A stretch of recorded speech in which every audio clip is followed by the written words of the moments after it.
அடுத்ததாக பார்க்கக்கூடிய ராசிக்காரர்கள் கன்னியா ராசிக்காரர்கள். அனுகூலம், சந்தோஷம், ஏற்றம். உத்தியோகத்தில் அதீத கவனம். ஞாயிற்றுக்கிழமை இந்த சித்திரை மாதம் முழுவதும் மதியம் 1 மணிலேருந்து 2 மணிக்குள் சாப்பாடு, எலுமிச்சைப்பழ ஊறுகாய் அல்லது எலுமிச்சைப்பழ ஜூஸை கொடுக்க விரயங்கள் போகும்.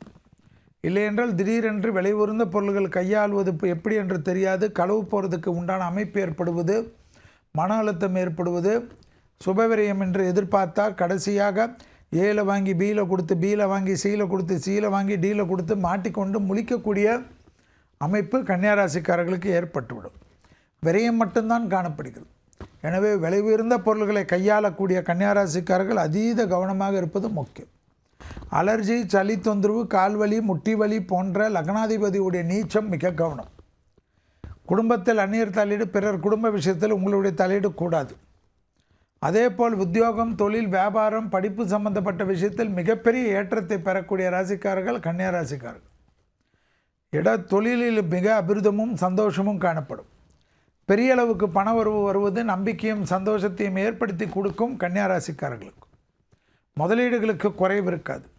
வேற்று மதத்தினரால், வேற்று மொழியால் விரைவிலே பெரிய சந்தோஷமும் பெரிய ஆனந்தமும் தெய்வீக வழிபாடுகளில் இருந்த நம்பிக்கையும் பெறக்கூடிய ராசிக்காரர்கள் கன்னியா ராசிக்காரர்கள்.